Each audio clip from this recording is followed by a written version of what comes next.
Hello and welcome to the Gauntlet Podcast. My name is Lowell and I'm joined by my co-host Sherry Stewart. Hello. And today we have as our guest Kurt Potts, who's a Gauntlet regular. And we talked with him during the Greatest Hits episode we did last month. And we're going to kind of expand on that discussion today. Kurt, thank you for joining us. Oh, thank you so much for having me. So listeners, in this first section, we're going to talk about a game that we played on Gauntlet Hangouts in December, January, and kind of discuss that. Sherry's going to go first, and then Kurt and I will hit her with some questions that we might have. Sherry, let's start with you. This covers January, December. What did you play?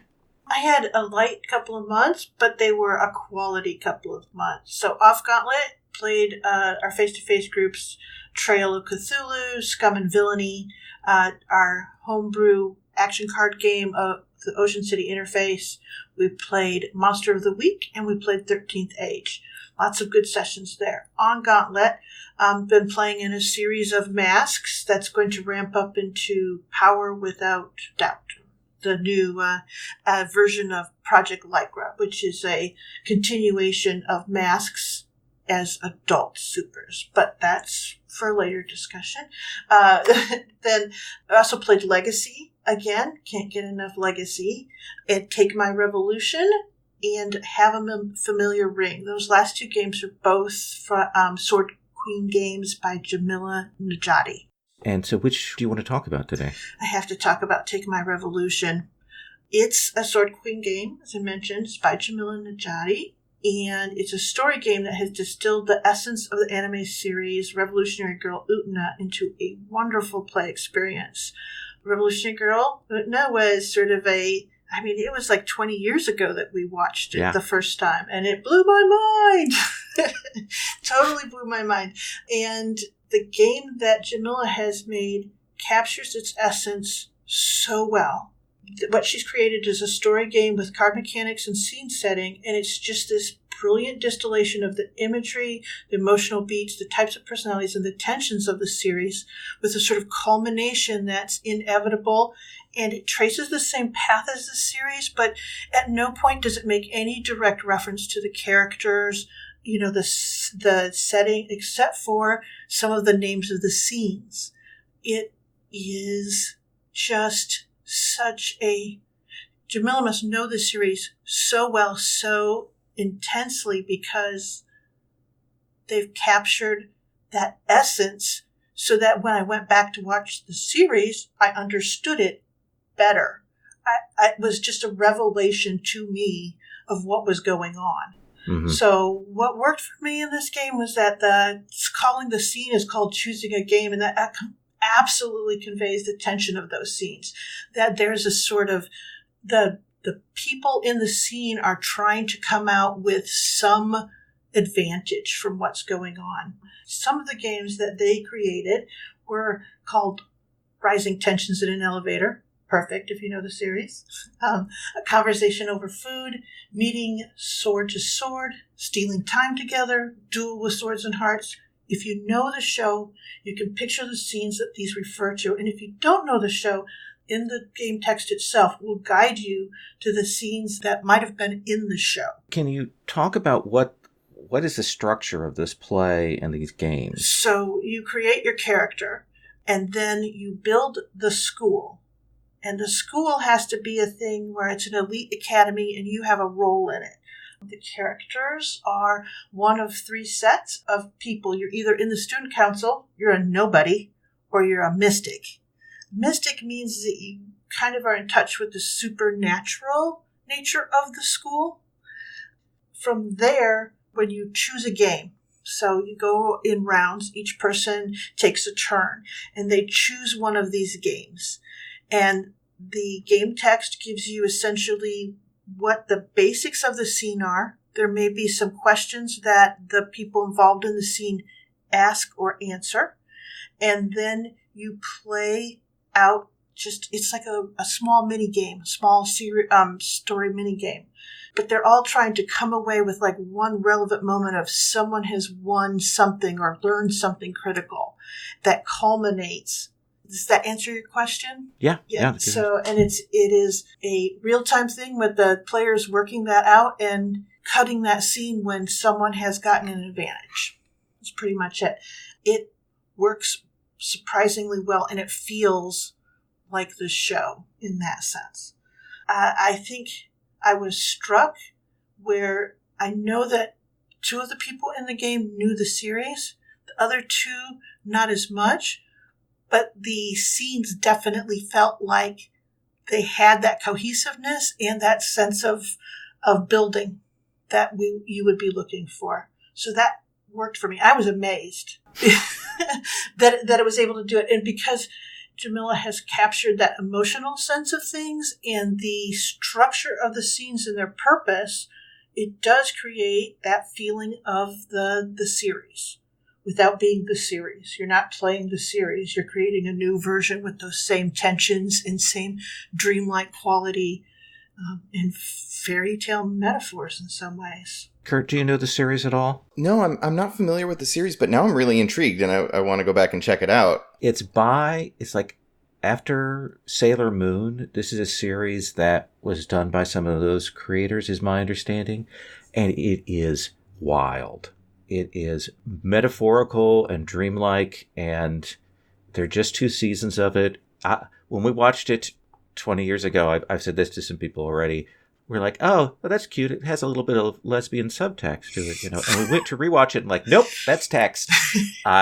I didn't catch that 20 years ago, but it's amazing. Yeah, it is sort of mind-blowing in the sense of it's a discussion. I mean, it's sort of its subtext of the power of dreams and aspirations and what happens when those are crushed and what happens when you can carry through and the price of carrying through. And also all of the things that are tangled up in your identity. There's so much about identity and those aspirations tied in there. And there's so much going on, and it's, well, looking back at it, when we went back for a rewatch, I was like, I didn't even have the vocabulary for a lot of what was going on at the time because it was so outside of, the magical girl experience it had previously, but also outside of my sense of sort of a feminist story trope, because there is a sort of thing of feminine empowerment, but it's a messy, dirty, confused up, emotional thing because it's a teen story as well. So it was super emotional. Yeah. So the series is brilliant and this game is as brilliant. It was an awesome play experience. So I'm going to stop there because otherwise I'm just going to dribble on about how wonderful it was. Okay. So if there was anything I was less sure about, it's actually my own insecurities that come up when online we're playing one of those story games where you're doing scene calling and feeling your way out. You're not just discussing what you do and what the mechanics are. Because I can't see the other people in the scene as well as I could face to face. I'm having trouble judging when they're done talking, what their demeanor is. It's just much more difficult for me to feel like I've done a good job of reacting appropriately or stepping in. So that is a personal problem that I have with scene calling online. I love it face to face, much harder online for me, just because I'm so dependent on the visuals. But the game, brilliant. I went back. We've been rewatching Utna, and the game means I understand it much better than I did before. I'll also mention that it is a GM-less game, and I did the dumb thing where I was like, well, I'll just be there as facilitator. It helped a little, but I think I would have benefited if I had just played and modeled the play. It is a thing I always have to relearn. I'm always like, oh, it's GM-less, but we need somebody to kind of manage the table. No, you can manage the table in a GM-less game online just by modeling the play. So it did, because it's a lesson then learned. People would check in with you to be if they were doing it right, and it's like wasn't a problem. So it sounds like this is a Firebrands hack. Is that right? I think it has a lot of that DNA in it. Is my impression.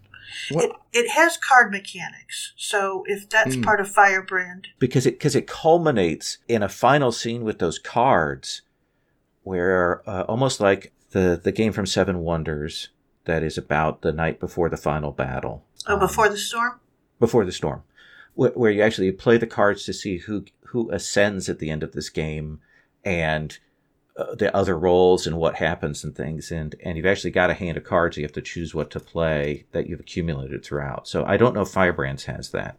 No, it doesn't. And it sounds like that might solve some of the problems that a traditional Firebrand style game has, where the scenes can feel kind of disconnected. Yeah, it does, because it does give you the culmination. And if you've read that and you know that's coming, then you're playing a little bit more strategically and taking falls in those scenes and things like that. I'd had no strategy, and but I still ascended. But everyone else turned out to be something extra special and powerful too. So it was just by the dint of their cards. It was, and if I didn't mention those cards before, I apologize, because they actually ended up having a real effect on the game. Anything else you want to say about that? I loved my fellow players. Daryl and Stephen and Puckett all did a really good job. And if there was anything that gave me real joy, it was Daryl being so absolutely in tune with how this story was supposed to go in this game. I think he knows Utna almost as well as Jamila does. It was really clear that his love for that series was so apparent, and it made his scenes just chef's kiss, So I'm going to talk about my December, January, and like you, off Gauntlet, since we played together, finished off a Trail of Cthulhu game, played some Scum and Villainy, we did our action cards, just in the interface. We started Monster of the Week, did one session of that, and kind of rolling on with 13th Age. So we get our Tridindle stuff in there, or Trindy, however you want to say it. On Gauntlet, I played Passiones. I actually got to play this time, which I was very happy with. I also got to play one session of Root, or Root, depending on what part of the U.S. you're from. Pipe Dream, which I'm going to play more of that next month, so I'm hoping to talk about it then. Hearts of Ulin, Purplist Prose. We did Legacy. We did Take My Revolution and Have a Familiar Ring. Most of these are like one shots and two shots. Did one shot of Gauntlet League Wrestling, and then the other thing we did is Veiled Fantasy, and that's what I want to talk about today. And what this is again I've talked about this like late last year. It is a reskin of The Veil by Fraser Simons, which is a cyberpunk PBTA game. And that game is intended to tell the sort of life and struggles within an urban setting, very much about how you get by and the tensions and so on. And we just kind of put that in a fantasy context. It's in the vein of Spire, but less gruesome. Blades in the Dark, Planescape, these are all sort of similar feels for the games. Let me tell you what worked for me. And I'm going to talk a little meta after I say a few things here. The base Veil game I love. It's one of my favorite PBTA games. The ability to choose your emotions, like approaches in Fate, and how the game balances that is really good. And that engine generates really neat stories about everyday life. There's good built-in pressures in the playbooks and in the moves for the kinds of tensions that are going on, like the cost of living and so on. More than a lot of PBTA games do genre very well. What this game, what the Veil does, and then some of this translates over into the Veil Fantasy, is those playbooks, if you've chosen a particular playbook, you have full right to tell us and be the expert about some aspect of the world. Like, you define what it means. We had a character who was a wizard, and that wizard got to define great swaths of what it meant to have magic, what mana looked like, what power looked like. We had a person who was a guilder, and they got to define what the guild system was and how they interacted and how that was spread over the city. We had a summoned who told us what demons were like. And that's something that's in the Veil, and it's carried through into this hack. And I really like that. It really helped define some things. One of the interesting things for me, having now run this a second time and having run this with a hack, is this last set of sessions really told me the importance of, if you've got a hack or reskin, you just do it. You write it up, basic, you put it on the table, you try it. You fail fast, you fail forward. Because in the case of the second set of sessions, I had players that were very good about going, okay, this isn't quite working. Where I hadn't filled in the spaces and they were blanks, they were very good at filling those in and taking that in stride and playing with it. And I think that's so important when you're trying this, because it isn't play testing.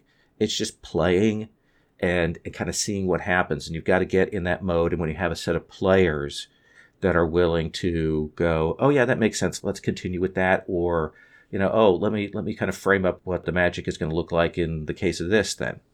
That was really good. And one of the striking things that happened was we did session 0, create our characters, have all of that stuff. We got to session, and we played a little bit of scenes in that game. Then we got to session 2, and we were playing, and it ended up being a little high energy and fighting and things like that. In part because the last time I'd run it as kind of a picaresque, kind of goofy, maybe a little bit of the Discworld kind of feel to it.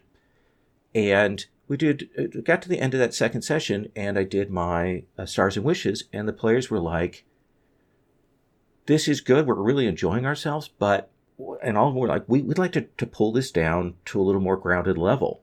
We've had some big scale fighting, things like that. We want to bring it down and look at what it is to do the daily lives and things like that. And they were open and honest and clear with me about that. And we were able to, those next sessions were so much better for it because we got on the same wavelength.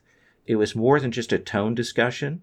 It was a willingness of the players to come back and say, hey, we'd like to lean into this other tone. This is kind of what we want. And I think that is important. I want to say that to GMs and to players. Keep that in mind. Check in and make sure that the feel that you want to get is what you're getting. Because once I did that, those sessions were much stronger. The play felt more grounded. Even when it kind of went to the heights, we'd already kind of explored the lows, and that was really good. So super important. Before I throw it open, let me talk about some things I'm less sure about. And these are kind of mechanical things. I've got a system for doing spells in this. They're like cybernetics in the Veil. It doesn't work. It doesn't work. We've played it twice now so maybe a dozen total sessions, and no one uses the spells. So that's a thing that I need to figure out how to cut. I did a thing where when you level, get an advance, it costs you coin, and the more advances you get, the more coin it gets. And it does create a feeling of pressure, but it also de-incentivizes leveling. And people were like, it feels like it's a pain. I don't get the reward for leveling. So that's something that needs to be fixed. I need to tweak some of the moves. And because it's a reskin, it's more verisimilitude than exact. It's sort of like, okay, that sort of fits. It sort of doesn't.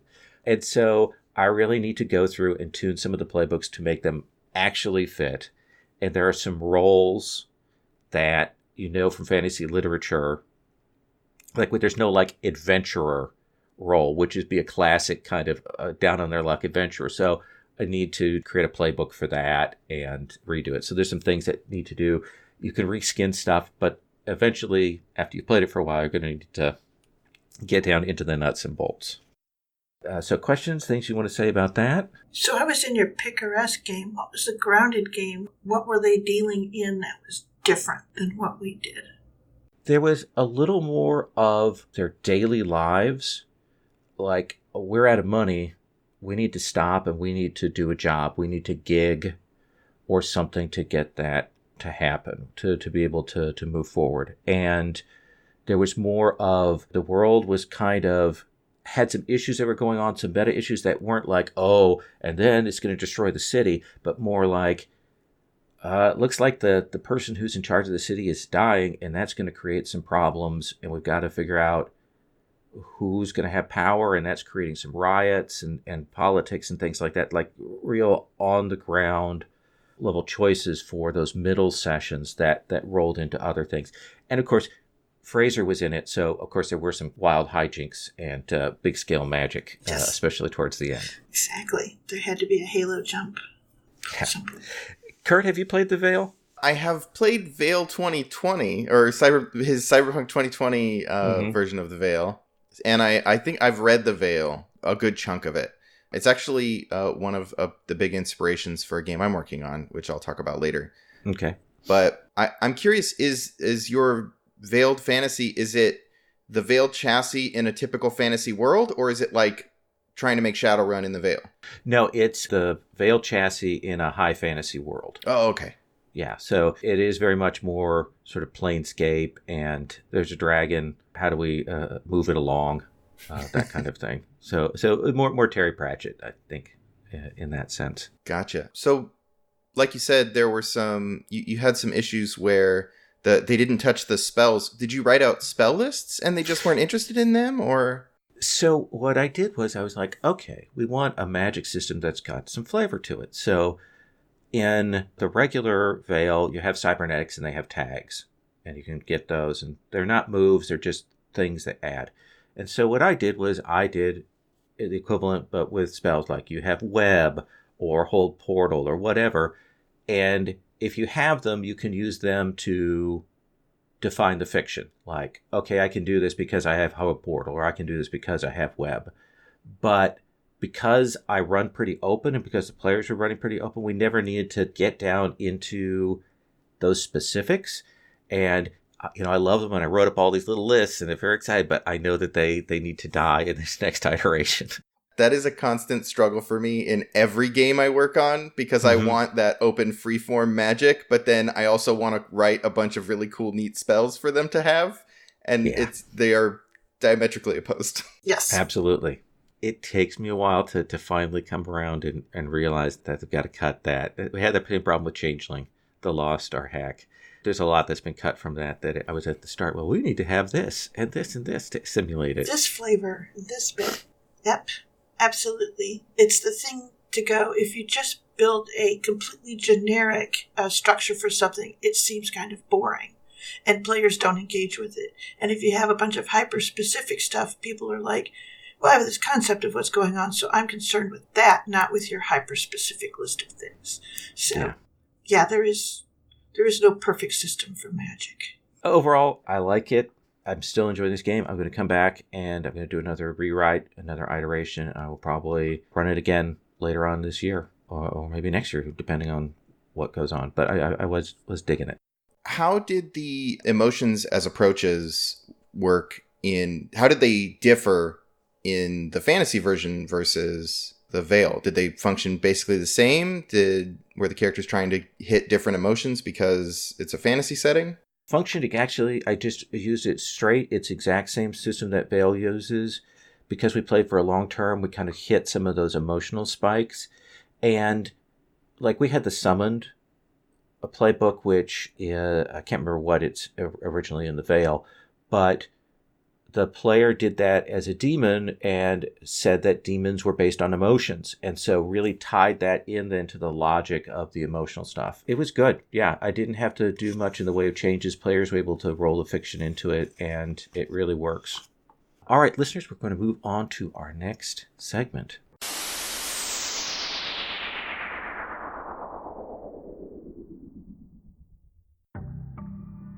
Hey listeners, Jason here. I want to let you know that Brindlewood Bay is now available in the Gauntlet's $6 Patreon feed. Brindlewood Bay is a Powered by the Apocalypse game about a group of elderly women solving murder mysteries in and around the namesake town. As they investigate these crimes, they become increasingly aware of the activities of a dark cult called the Midwives of the Fragrant Void, and will have to come up with a plan to stop them. The game is basically Murder, She Wrote meets The Shadow over Innsmouth, and we think you're going to love it. Your $6 pledge in February gets you everything you need to play Brindlewood Bay. The core rules, including a file for printing them as a zine, character sheets and other play aids, plus 5 mysteries: Dad Overboard, All Hallows Scream, The Great Brindlewood Bay Bake Off, Jingle Bell Shock, and A Murder Most Mucky.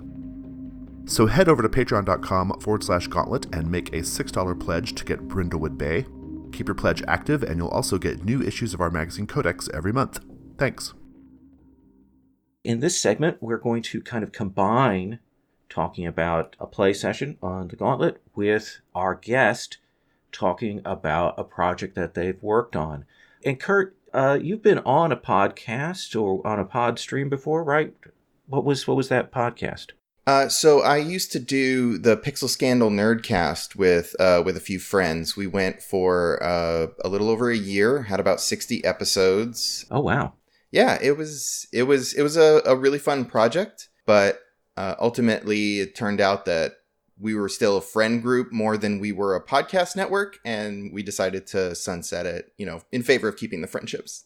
Okay, that makes sense. I had the Play on Target podcast, it pod faded, so yeah.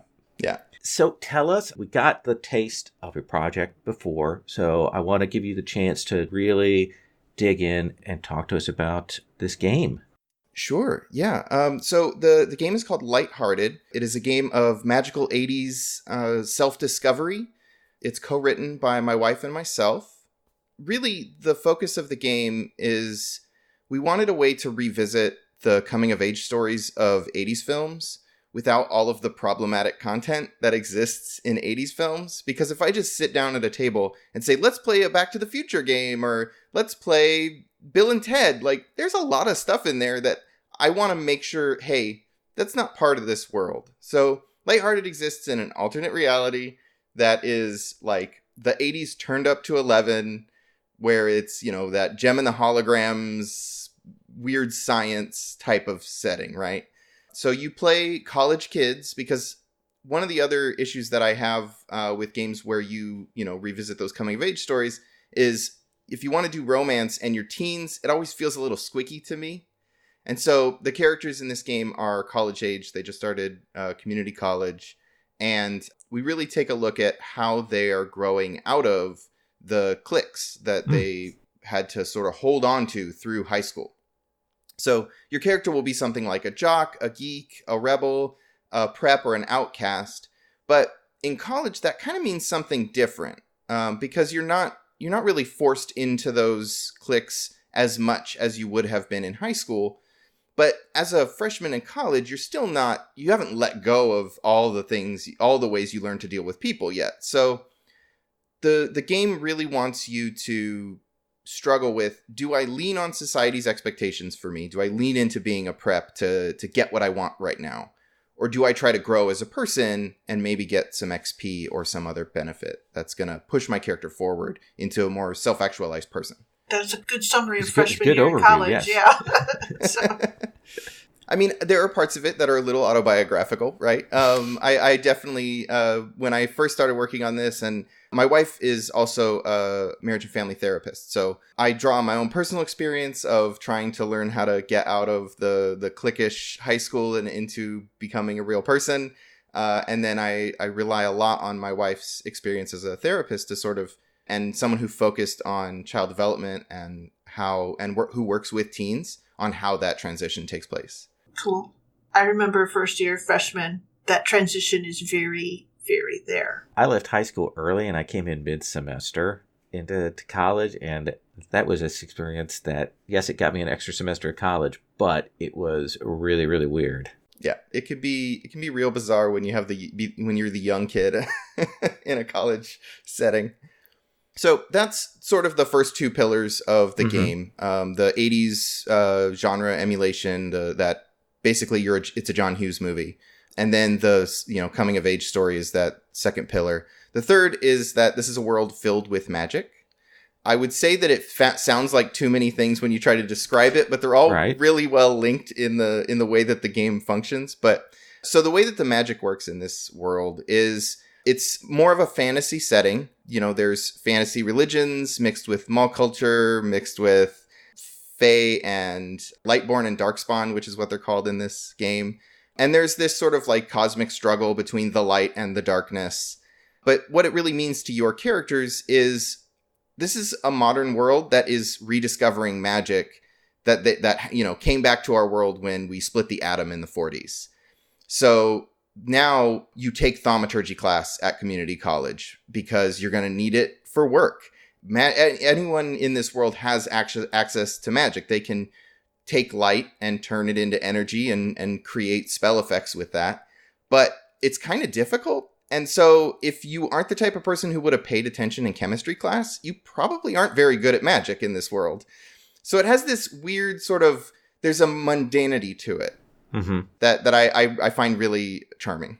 It sounds great. So I've been spending a lot of time with my wife, just heads down, working on the game because we're trying to get a big update out. I'd love to have something done early February because I'll be at OrCon in Los Angeles. Oh. And so I'll be running some sessions there, and I want to be able to promote the new update to the game because we're doing open development. We've got it up on itch, and we are engaging with people who we have a community page on itch where you can come and ask questions, and the people who are reading it now, their feedback really influences the game because we're working through the problems at the same time that you're finding them.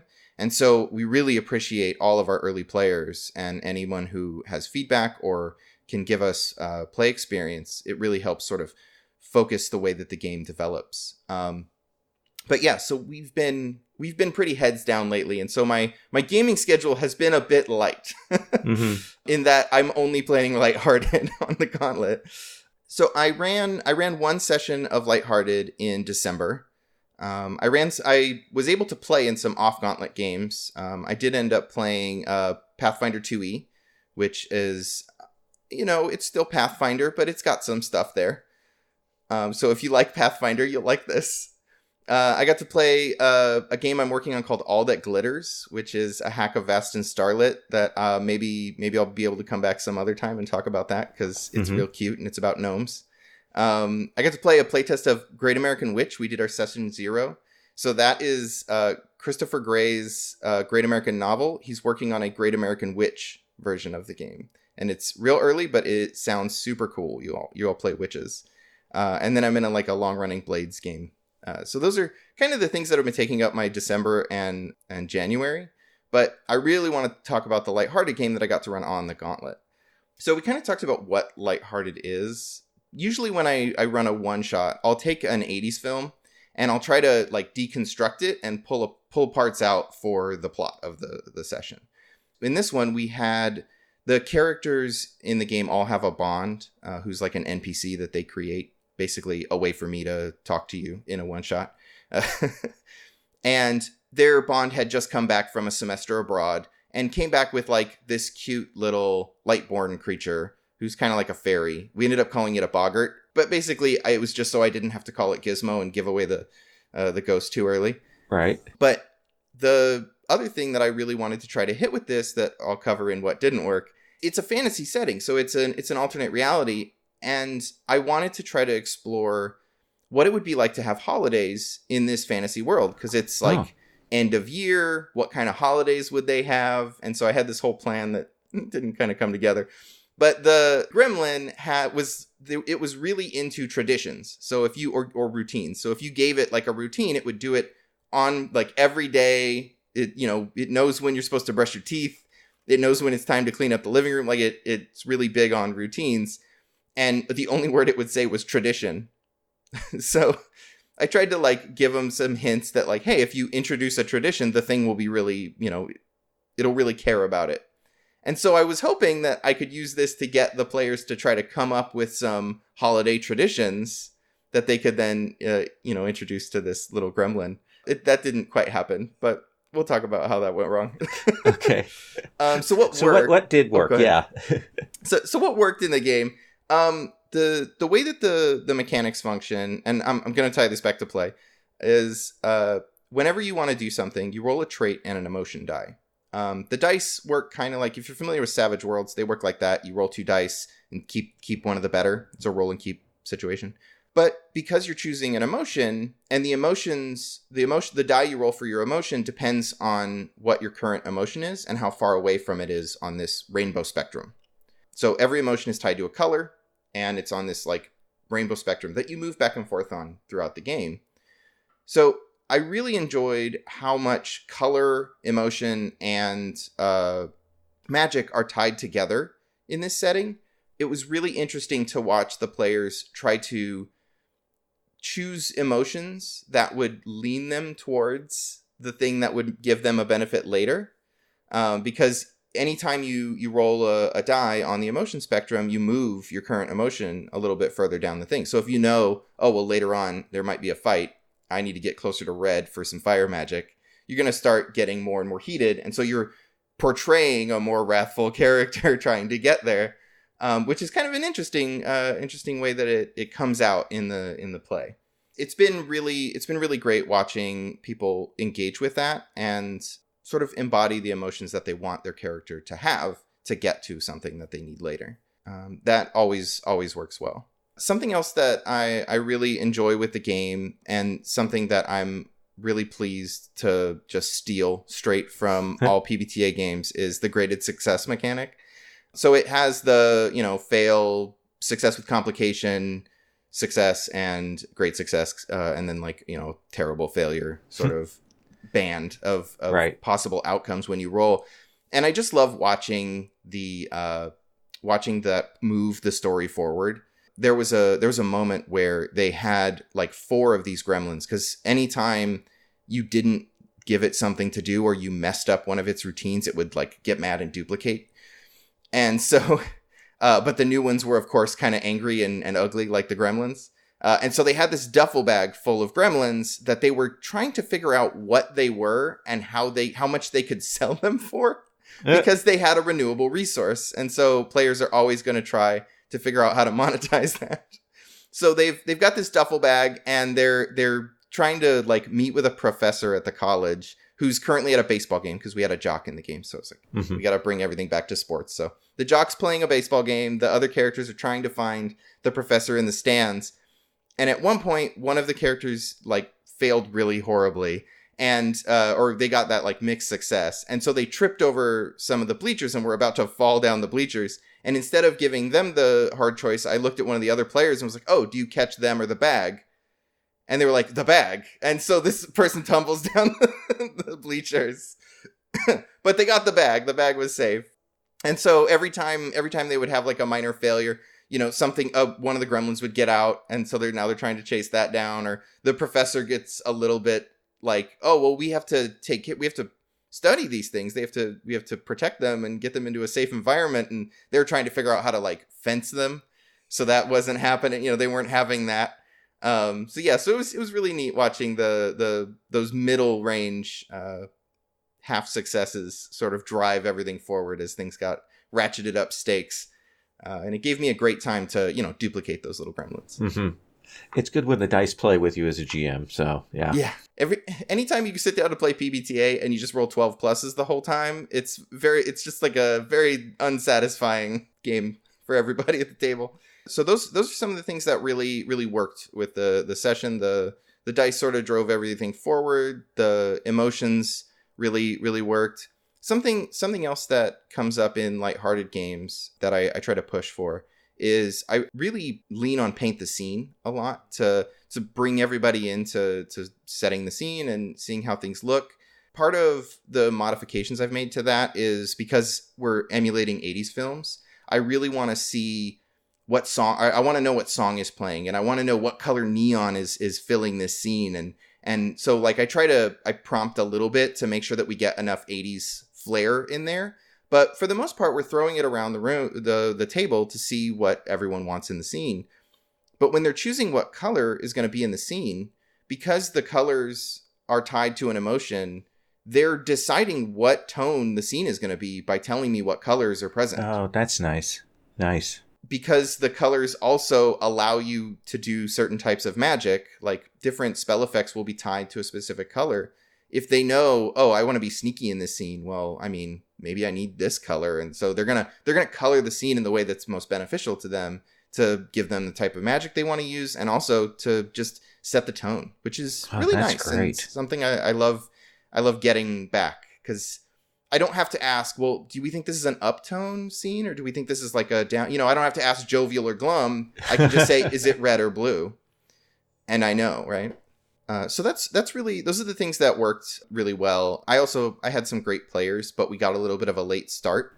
Mm-hmm. So it was a bit truncated. Some of the things that didn't work or worked, I was less sure about. Okay. In this game specifically, I dropped the ball a little bit on some of the romance scenes. Lighthearted can go kind of three ways. Like we can focus on some college romance. We can focus on that coming of age, like overcoming your cliques, or we can really focus on magic weirdness. This one focused a little bit further on the magic weirdness with like the gremlins and, you know, how that worked. And one of the characters really wanted to have a little more romance in the scenes. And there was a moment where they convinced one of the other PCs to go off for a romantic rendezvous. One, we were on a short timetable, and I couldn't tell if both players were equally enthused about it, and so I veiled it a little early, but it meant that one player didn't get the romance that they were looking for. And then I could have probably brought in maybe some romantic competition, someone else who was interested in that other PC, for them to have a little bit of conflict with, but I sort of dropped that thread in favor of forcing these gremlins on them. So that was a little selfish. And something I'll definitely try to keep an eye on in the future. That's more of a GMing thing, but it can, because of that 3-pillar thing, it's not always sure that every player is going to want the most out of the same pillars. That can be kind of hard. Tough. Yeah.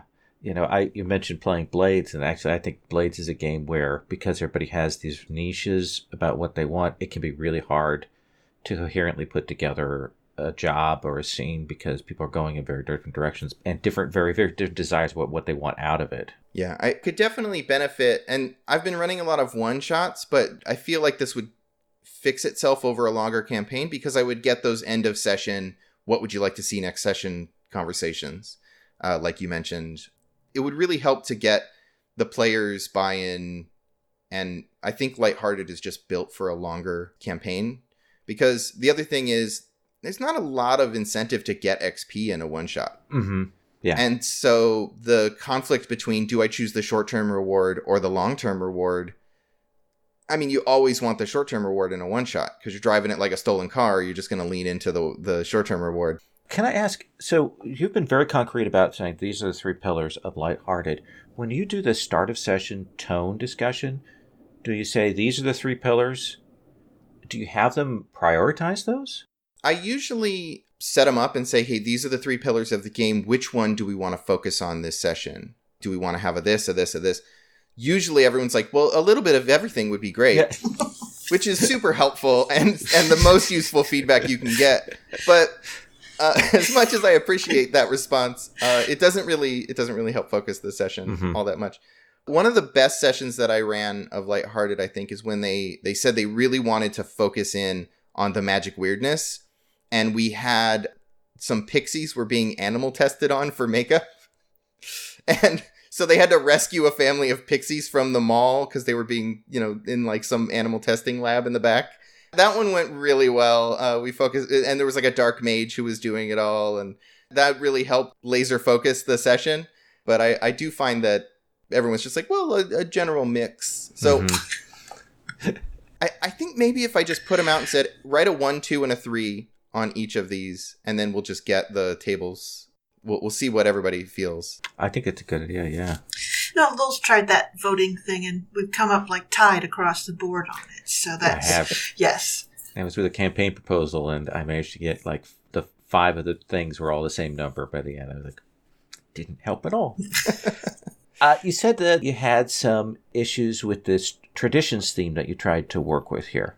Yeah, so this was more of me, again, a GM failure, but the way that the traditions ended up playing out is that once they realized that they could say tradition and show them an activity, the gremlins would stop trying to murder them and just do the activity. It turned into, let's keep the toddler busy and not let's tell them about our cool holiday that we want to know about.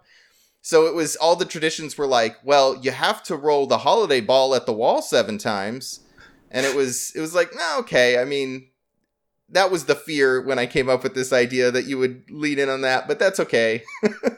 And I was like, well, let's play it out and roll and see if you guys can get rid of the things. And so as long as they kept the main gremlin, the boggart, happy, and every time they would like give it a new routine, some of the gremlins would disappear.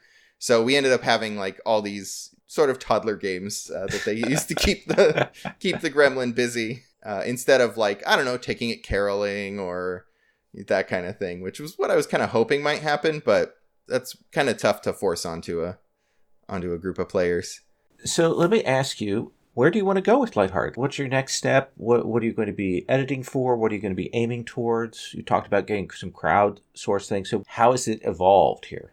It started out, extremely light. It was a rules light game. It was like 5 pages. It's like 60 pages now, 70 pages. I'm doing a Blades. I started with Lasers and Feelings, and now I've got this thing that's a book. So I think the ultimate goal for Lighthearted is to get it to a place where the rules, like the game itself, is done, and then kickstart for art and layout and make a book. I think it's going to be thick enough to be a decent hardcover. So I'd love to have that out there in people's hands. I've been working with an artist, but everything we've made from the sales of the game as it is has gone back in the form of getting art or getting... mostly it's all art right now, because that's all you can really do, because we're not generating any physical products yet. And of course, everyone who buys it on itch ends up with whatever the most recent version of the game is. They have access to it immediately as soon as I post it. So I'm really trying to honor their investment and make sure that by buying now, you're not going to end up with like an artless PDF, and then you still have to go to the Kickstarter for the final PDF. If you want a physical copy, you're going to have to pay for that separately, but right. You're going to get whatever the final PDF is, because you're helping me build this thing. I'm sort of using itch to crowdsource it a little bit. I like it. Anything else you want to tell us about Lighthearted? I think my takeaway for the game is there aren't a lot of games that focus on the character's sort of emotional journey that end up in a hopeful place. A lot of the games that I play that really hone in on the character's growth tend to get a little dark, like Monster Hearts or anything like that. They really, you feel kind of yucky when you leave the table. And one of my primary goals, and my wife agrees, is that you should walk away from the table feeling like you're happy, like your character did something good or made some effort or made some change. I want you to leave feeling hopeful. I want to bring back some hope, because hope's not something we get a lot today. Awesome. Thank you so much. Yeah. Listeners, we're going to move on to our final segment. Listeners, our final segment is Giving Me Life. So, Sherry, what is giving you life? So I think I mentioned it earlier, but it really is the rewatch of Revolutionary Call Utna. You even went out and bought the second half of the series, which we had only seen little pieces of in bits previously. And when I'm rewatching this, A, it's a brilliant anime, but B, I'm much smarter about what I'm seeing because of Jamil and Jadi's game, Take My Revolution. But the thing I think that really strikes me is that my memory of that show is that it was a much more drawn out series. What I remember as being like a big long storyline was actually one episode, one 22-minute episode. There's so much imaginative space in that series that I must have just in my head worked out all of this sort of emotional dialogue and what was actually going on and that sort of thing in my head and remembered it as part of the series. And it is sort of funny to go back to it and go, oh my gosh, what I have a sense of as being, a buildup and all of this dramatics and tension. The drama and tension is right in there, but it's super compressed. But my brain has decompressed it over time and filled that story in. It sounds like maybe the show isn't as good, but it's actually that it's so perfect that you have all kinds of room in your head to build more that goes along with it. The other thing is that the moments that I remembered as being good are just as terrific. And my heart leaps when Utna pulls the sword from Anthe and all of those things that first time. And the songs just still make me go, ooh, because they're so funny and so drama-filled and so very teenage angst. And this is the most important moment. And it's a brilliant series that I am enjoying just as much on the rewatch from something I watched 20 years ago. But the other thing is I'm also struck at how much I understand it completely differently. 20 years ago, I did not have the vocabulary even to understand a good chunk of what I was watching. I didn't have the feminist vocabulary. I didn't have the anime vocabulary. And I didn't have the vocabulary for a lot of the gender issues and the emotional like angst of teenage stuff just hadn't talked about that much, and the discourse that's out there and available due to the internet now means that I'm a much smarter person, a person who can see these things and understand a lot more nuance in them than I could before. Just because I've had that vocabulary given to me, I've had those ideas introduced to me. They don't just spring out of the images, but those were a great reference and a great starting point and something I understood maybe intuitively, but I didn't have a way to talk about. And so watching them again, I'm still just as excited by the series, but I'm like also like going, oh geez, that's where that idea that I had, this was the inception of a lot of things. So it's very fun and it's good and it's gratifying and it makes me laugh at who I was 20 years ago. Kurt, what is giving you life right now? Oh, I didn't get the Reanimator version. I only do it once, otherwise it burns everyone out. So what's been giving me life lately? Work has been extremely stressful. Writing this game has been a big stressor. And I think the most important thing to me right now is the time I get to sit on the couch and watch Schitt's Creek with my wife, because we slept on that show. We didn't know what it was. We just recently figured out that it was a thing and have been binging it on Netflix basically every night, to the point where I catch myself standing like David from the show when I'm just reading things on my phone. Watching these emotional journeys of these characters, it's really heartfelt at times. It's definitely a comedy, but there are times when that show will make me cry. And I don't know, just getting that downtime on the couch with family to sit and watch a show about family has really, really done it for me lately. Awesome. It's great. I played a board game called The King's Dilemma, and we played it, and then I made it play it again, and we made it play it a third time. And I don't want to say it's a great game, but it's a game that got in my head, and I've been thinking about it since then. It's kind of a legacy game, and what it is everybody plays a noble house, and you've got this board where you're kind of tracking the positive and negatives on these 6 like axes of food and warfare and so on. And your noble house, wants to get scores in particular ways. That's all fine. That's all the mechanical play. It's a good mechanical loop. But what is actually happening is you're drawing these cards that have a question that's done as a binary question of things like, well, this storm came through and destroyed all these windmills. Does the kingdom provide aid to them, or do you do these other things? And everybody votes and make that choice, and there's a power to do the voting, and then you flip it over, and the results are a little story, and it affects the things on the board, and sometimes your choices will open up other card packets, because there's just a ton of these card packets with all these events, and that will generate storylines that you go down. In just the 3 sessions, we already started to see the emergence of these new storylines, because they're kind of a choose-your-own-adventure thing. It is wild. I'm wondering if I can run it on the Gauntlet.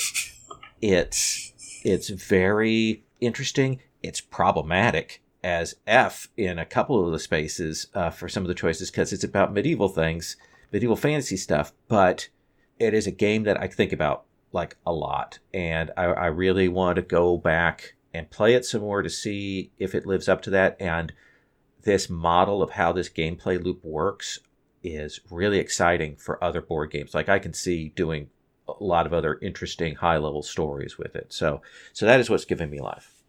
Listeners, that's our show. Thank you for listening to the Gauntlet Podcast. What always helps us is if on your various podcatchers of choice, if you can review us, leave a message, subscribe, all of those things. The Gauntlet Podcast is part of a network of podcasts, including Plus One Forward, our PBTA podcast, Fear of a Black Dragon, which is our OSR podcast, and Ferrier Bellows, which looks at story games. As of this recording, we have a Kickstarter going for Trophy, which is a wondrous game, and I encourage you to go check that out. If you want to reach out to us, you can reach out to us on Twitter at GauntletRPG. And you can also find us at gauntlet-rpg.com. Kurt, thank you so much for coming in and joining us today. Yeah, thank you so much for having me. This has been excellent. And Sherry, thank you as always. Oh, yeah. Anytime, Lowell. And again, listeners, that's our show.